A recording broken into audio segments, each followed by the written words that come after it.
야옹이를 호화롭게 해주고 싶다면 일단 가진 돈을 모두 환경 조성에 힘쓰시면 됩니다. 그래서 뭐 캣타워 기본이고요.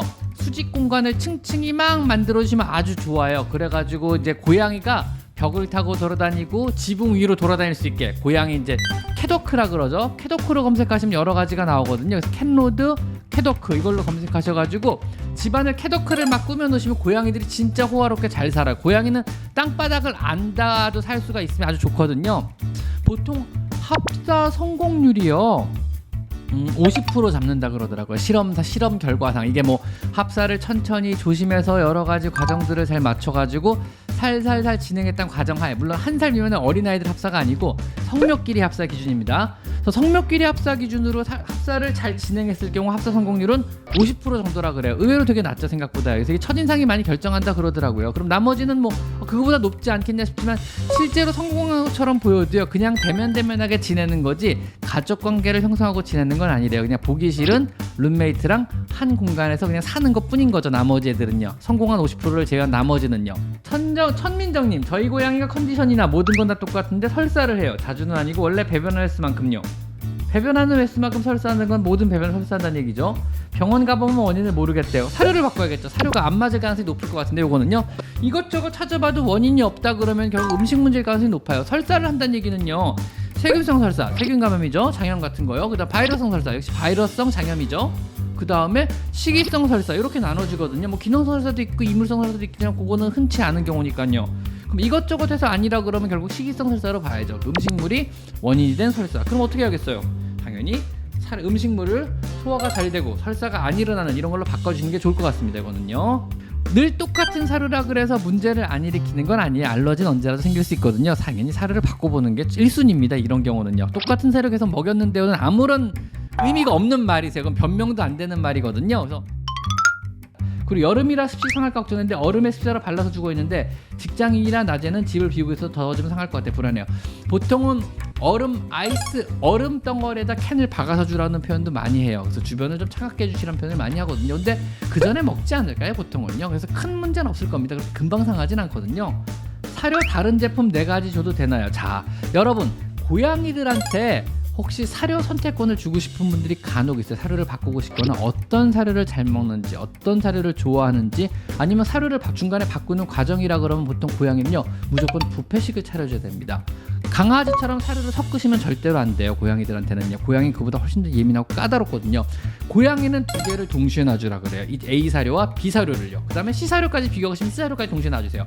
그릇을 3개, 4개를 놔주시는 거예요. 각각 사료를 부어서. 그래서 자기가 먹고 싶은 걸 먹게 두시는 게 제일 좋아요. 그 다음에 잘 먹는 사료가 있다면 그 사료를 선택해서 계속 주시는 게 제일 좋은 방법이고요.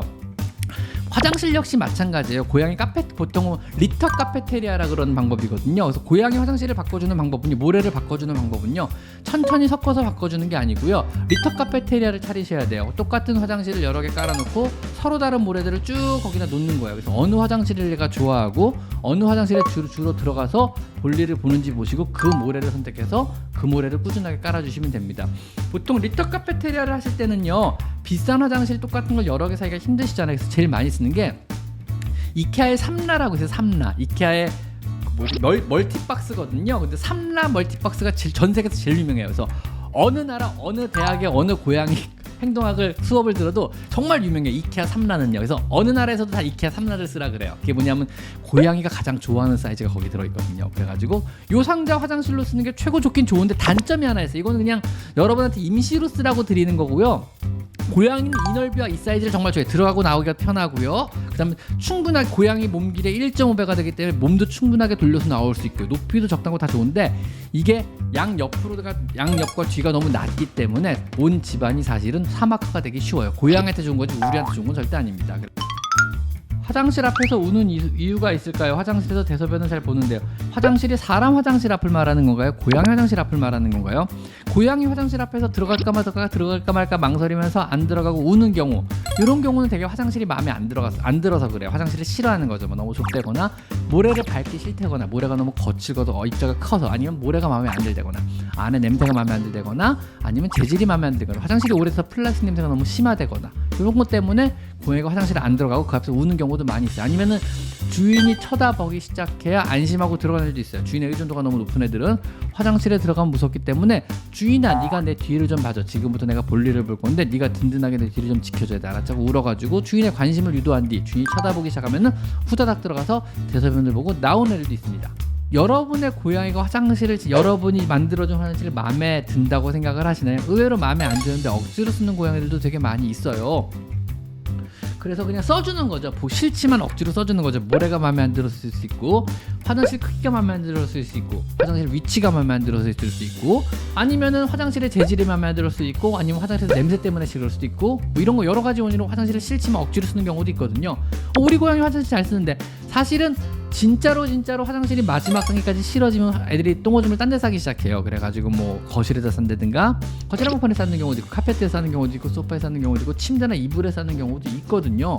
근데 이제 그 정도까지는 아니지만 억지로 쓸만하게 싸는 경우가 몇 군데가 있는데, 그럴 때는 싫어하는 경우인데 억지로 쓰는 경우는요, 화장실을 바로 들어가지 않고 뱅글뱅글 돌다 들어가요. 주변 한참 배회하다 들어가요. 가기 싫어가지고 들락날락 들어갈까 말까 한참 고민하다가 그러다가 들어가서 후다닥 싸고 나오는 경우가 있어요. 두 번째는 여러분 화장실이 마음에 안 들면요, 화장실에 있는 시간이 길까요 짧을까요? 이거 연구한 결과가 있는데요. 재밌는 게 연구 결과 화장실에 들어가서 있는 시간이 길어진대요. 마음에 안 드는데 왜 길어졌는데 화장실을 들어가기 싫어가지고 애들이 화장실을 참는데요. 그래서 오래 참았다 들어가기 때문에 안에 들어가서 용변 보는 시간이 길어진대요. 세 번째로 고세 자세, 이제 펄징이라 그러는데요. 횃대 자세라 그러거든요. 그래서 새가 횃대에 앉아 있듯이 고양이가 화장실에 들어가는 게 아니고 화장실 모서리에 앉아요. 고양이 새 자세. 화장실 모서리에 고양이가 올라가서 앉아요. 새처럼요. 그 다음에 엉덩이만 화장실 안에 밀어넣고 이 볼일을 본대요. 이거를 펄징이라 그러거든요. 횃대 자세, 고양이 새 자세에서 고새 자세라 그러거든요. 이런 자세로 용변을 본다 그러면 진짜 화장실에 들어가기 싫은 거예요. 그래서 엉덩이만 집어넣는 거예요. 모래를 밟기가 싫은 거죠, 애들이. 그 다음에 또 한 가지가 화장실에 들어갔을 때 애들이 모래를 안 묻어요. 보통 모래를 묻는 거 가르쳐야 안 배워서 그런 건 아니에요. 이거는 보통 교육, 배워서 아는 행동이 아니고 이거는 DNA 각인데 본능적인 행동이거든요. 모래를 묻는 행동은요. 모래를 안 묻는다 그러면 모래에 손대기가 싫은 거예요, 애들이. 그래가지고 보통 그냥 용변을 본 다음에 묻긴 묻어야겠는데 모래에 손대기가 싫으니까 공기를 이렇게 긁어요. 아니면 화장실 벽을 그냥 긁어요. 그래가지고 모래에 손을 안 대고 긁는 듯한 행동을 보이다 그냥 묻는 척만 하고 나와버리는 거죠. 모래 손대기가 싫어가지고. 이것도 모래가 마음에 안 들 때 그래요. 또 화장실을 싫어하는 원인이 뭐가 있냐면, 예를 들면 오래된 화장실, 예를 들면 고양이가 햇빛에 보통 대부분의 플라스틱으로 돼 있고 UV 코팅이 돼 있거든요. 색 변색을 하기 위해서. 근데 햇빛에 오래 노출된 한 6개월에서 1년 정도 노출이 되면요, UV 코팅이 다 깨져요. 그럼 화장실에서 심한 플라스틱 냄새가 나기 시작해요. UV 코팅이 깨졌기 때문에. 그리고 고양이들은 되게 머리 아픈 냄새가 나는 거죠. 그래서 화장실에 잘 안 들어간다 그래요. 그래서 플라스틱 된 화장실 대부분 저는 그냥 1년에 한 번씩 갈아주세요, 2년에 한 번씩 갈아주세요라고 그러거든요. 그래서 비싼 거 쓰지 말고 싼 거 쓰고 자주 바꿔주세요라는 게 화장실 냄새가 점점 심해져. 물론 고양이가 스크래치 때문에 이제 흠집도 생기고 거의 오줌이 들어가고 똥도 들어가고 세척도 제대로 안 되고 이렇다 보니까 화장실에서 그런 대소변 냄새가 계속적으로 나기 때문에 갈아주라는 것도 있지만, 그 고유의 플라스틱 냄새, UV 코팅이 깨지면서 나오는 고유의 플라스틱 냄새 때문에 고양이들이 머리가 되게 아파한대요. 그 냄새를 되게 싫어한대요, 고양이들이. 보통 많은 분들이 하는 실수 중에 하나가, 이제 고양이 하는 사실 냄새 나잖아요. 똥 싸면 냄새 확 나고 오줌 싸면 냄새 확 나잖아요. 그러니까 그거 싫어가지고 이제 고양이를 위해 준답시고 집에서 가장 좋은 어떤 공기청정기를 고양이 화장실 옆에다 놔주는 거죠. 많은 분들이 그러고 있어요, 실제로요. 그러면은 요즘에 공기청정기가 너무너무 센서들이 예민해가지고 고양이가 들어가서 화장실을 보면은 갑자기 고양이 공기청정기가 윙 하고 돌기 시작하는 거예요. 고양이 입장에서 어떨까요? 자기가 용변만 보면 갑자기 소리와 진동이 느껴지는 거예요. 고양이 입장에서는 그냥 징벌이 되는 거거든요. 그래서 더욱더 쓰기 싫어지는 거죠, 고양이 입장에서는요. 이런 여러 가지 것들이 고양이 입장에서 화장실을 용이하게 사용을 못하게 만드는 것들이거든요. 그래서 정말 내 고양이가 화장실을 쓰기 좋아하는지 싫어하는지 요거 한번 판단해주고요. 고양이는 들어가기 편한 화장실을 선호해요. 당연한 거죠. 2019년도 재작년에 나온 이게 논문인데, 저는 당연히 지붕이나 화장실은 고양이가 싫어할 줄 알았더니 지붕이 있든 없든 고양이 입장에서 큰 상관은 사실은 없대요. 근데 입구가 높은 데 있는 건 싫어한대요. 입구가 높은 데 있는 건 대부분 사용을 꺼린다 그러더라고요. 입구가 위에 있는 것도 싫어한대요. 위에 들어가서 내려갔다가 다시 나오는 거는 고양이들이 사용이 꺼린대요. 그리고 입구가 있는 건 싫어한대요. 그러니까 잎을 막고 있는 게 있잖아요. 들락날락 할 때 입구를 막는 게 있잖아요. 이거 입구가 있는 거, 문이 있는 거라 그러죠. 화장실에 문이 있는 것도 사용을 되게 꺼린다 그러더라고요. 근데 입구가 뚫린 거는 들어가기 편하면 무조건 다 좋아한다 그러더라고요. 다음에 여름 썸머님, 블랙 서머 아니고 여름 서머군요. 블랙 서머 좀 재밌게 보고 있는데, 넷플릭스 드라마입니다. 시즌2가 이번에 나왔죠. 자, 여기 한국인 캐릭터가 나와요. 네, 한국인 캐릭터가 나오는데 영어를 전혀 못하고 한국말만 하는 한국인 캐릭터가 나오는데 되게 특이하죠. 영어를 전혀 못하는 캐릭터가 나온 거예요. 한국말만 잘해요. 여자예요, 더군다나. 재밌죠. 그래서 미국 미드인데, 미국 드라마인데 영어를 못하는 한국말만 하는 캐릭터가 나온 게 너무 신선했어요. 저는 보고 있는데 재밌게 보고 있습니다. 요즘에 굉장히 이쁜 고양이 한 마리가 입원을 했는데, 얘가 문제가 이제 췌장염에 거기다 급성 신부전까지 떠 있어가지고 지금 입원해 있거든요. 근데 다행히 아직까지 경과가 좋아서 그냥 금방 퇴원할 것 같아요. 의외로 정말 다행입니다.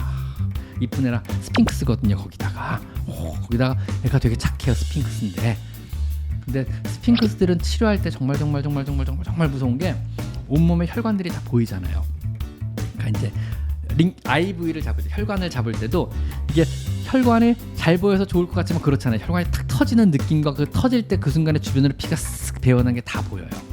그러니까 이게 되게 무섭고 살떨려요. 거기다 피부가 살짝 찔기면서 그 특유의 느낌이 있어요. 막 그 느낌들이 있어요. 막 너무 막 그런 느낌들이 있어요. 하여튼 좀 그런 게 좀 있어요. 그래가지고 생각보다 그렇게 만만한 애들은 아닙니다. 여러 가지로 어쨌든 좋아질 것 같아서 다행입니다. 네, 7월 18일 송도에서 강의 하나 하기로 해서 4시인가 아마 그런 것 같아요. 그래서 캡페어 하거든요. 그래서 송도 캐쇼에서 강의 하나 하기로 해가지고 시간 되시는 분은 오셔서 들어주시면 감사하겠습니다. 요거 하나 하고요. 두 번째로 제가 윤쌤의 강아지 상담소라는 서브 채널을 오픈했습니다. 그래서 강아지 얘기를 주로 하고 있으니까 혹시 강아지 관심 있으신 분들은 윤쌤의 강아지 상담소도 꼭 구독 좀 부탁드리도록 하겠습니다. 많이 착각하시는 게 만지니까 물었어요. 왜 물죠? 그러니까 뭐 좋다고 와서 얼굴 비비다가 만지니까 물어요. 아니면 무릎 위에 올라있길래 만져줬더니 갑자기 물었어요. 왜 그런가 뭐 질문하는데, 여러분이 착각하시는 것 중에 하나가 고양이가 무릎에 올라오는 건 만져달라고 무릎이 올라오는 게 아니에요. 그 무릎이 따뜻하니까 무릎이 올라온 거죠. 근데 만지니까 문 거일 뿐이에요. 그리고 머리를 비비는 건 자기가 머리를 비비고 싶어서, 번팅을 하고 싶어서, 아니면 페로몬을 묻히고 싶어서 머리를 비비는 건지, 여러분한테 만져달라고 머리를 비빈 건 아니었거든요. 그러니까 만지면 물었다는 얘기는 만지는 게 싫어서 문 거잖아요. 그죠? 그러니까 만져달라 그런 게 애초부터 아니었어요. 여러분이 착각을 한 거죠. 만져달라고. 배를 들이내미는 거는요, 배를 만져달라고 들이내미는 게 아니에요. 그냥 편안하기 때문에 그게 누웠을 뿐이죠. 근데 여러분이 배를 만지니까 문 거예요. 그냥 얘가 왜 갑자기 배를 만지지? 미쳤나? 이러고 문 거죠. 여러분을요. 즉 여러분한테 다가온 거는 만져달라고 다가온 게 애초부터 아니었던 겁니다. 근데 만졌기 때문에 문 거거든요. 패팅에 그래서 착각은 여러분의 착각 때문에 생기는 공격성이에요. 그냥 단지 고양이는 그게 좋아서 하는 행동인데 여러분한테 만지라 그런 건 아니었거든요. 쉽게 말하면 이렇게 생각하시면 돼요. 지하철에서 여러분이 앉아있는데 옆에 여러분이 아가씨가 앉았다 해서 여러분이 만지면 어떻게 되겠어요? 고발을 당하겠죠. 경찰서 끌려가시겠죠. 당연히. 왜냐하면 여러분 옆에 앉은 거는 자리가 낮기 때문에 앉은 거지, 여러분한테 만져달라고 옆에 앉은 건 아니잖아요. 그렇게 생각하시면 됩니다. 아셨죠? 적절한 비유네요. 적절하잖아요. 너무 오버하지 않았네. 오버한 비유 같은데 적절한 비유라고 하시니. 어쨌든 만져달라고 가까이 온 건 아닙니다. 여러분 함부로 만지지 마십시오. 감사합니다. 간식 정말 좋아하는데 발톱이나 약 바를 때도 추루 트립도 안 먹고 으르릉 가도 확 물어버려요. 그럼 못하는 거죠. 병원에서도 또 얌전해요. 간식 없이도 가능합니다. 4개월 동안 간식으로 꼬시는 중인데 가끔은 그냥 넘어가고 보통은 먹은 후에 콱 물고 가요. 계속 꾸준히 하면 될까요? 뭐 계속 꾸준히 하는 수밖에 없는데 집에서는 그냥 싫어하는 행동 하지 말라고 저는 말씀드립니다. 발 만지는 거 싫어하면 병원에 가서 발톱 깎으라 그러시고요. 뭐 하는 거 싫어, 이빨 닦는 거 싫어하면 닦지 말라 그래요. 뭐 물 정도까지 싫어하는 거를 굳이 집에서 억지로 해줄 이유는 전혀 없거든요. 해주지 마시고 필요하면 병원 데리고 가서 병원 선생님한테 해달라 그러세요. 미움받는 건 병원 선생님한테 해달라 그러시는 게 좋을 것 같습니다. 아셨죠?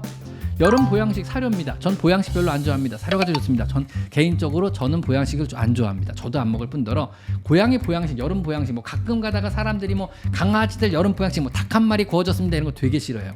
극혐합니다. 왜 닭 한 마리가 강아지한테 보양식이 되지? 뭐 이런 거 별로 안 좋아합니다. 뭐 황태국 삶아졌습니다. 북엇국 삶아졌습니다. 보양식 별로 안 좋아합니다. 강아지 먹방 안 좋아합니다. 왜 그걸 굳이 보양식이라고 주는 거지? 전 별로 싫어합니다. 그런 거 안 좋아하고요. 좋은 사료가 제일 좋은 보양식이고요. 그냥 좋은 캔 하나 따주는 게 훨씬 좋은 보양식입니다. 그냥 그런 게 보양식이지 특별하게 무언가를 주는 게 보양식은 아니고, 특별하게 무언가를 주다가 탈나는 경우를 더 많이 봤기 때문에 그냥 먹던 거 주시는 게 좋습니다. 아셨죠? 보양식이라는 의미가요, 우리가 못 먹고 못 살 시절이죠. 진짜 어른들, 우리 부모님 세대가 못 먹고 못 살 시절에 진짜 단백질이 없어서 단백질 거리를 찾는 게 보양식의 유래였어요. 그래가지고 뭐 예를 들면 북엇국, 단백질이 되게 부족하고 지방질이 부족한 시대에 북엇국은 되게 훌륭한 단백질 공급원이 됐거든요. 보양식이 될 수 있었죠. 근데 지금처럼 막 단백질 공급원과 지방 공급원이 넘쳐나는 시대에 북엇국의 보양식이 되냐? 안 되죠. 삼계탕이 보양식이 그렇다고 되느냐? 안 되죠. 사실은 충분하게 이미 잘 먹고 있거든요. 그래서 무언가 안 먹는 게 건강한 거지 이제 뭔가 추가로 더 먹는 게 건강한 시대는 지났거든요. 그래서 보양식이란 게 의미가 없어요. 그래서 보양 문화도 없어져야 될 문화 같아요. 사실은요.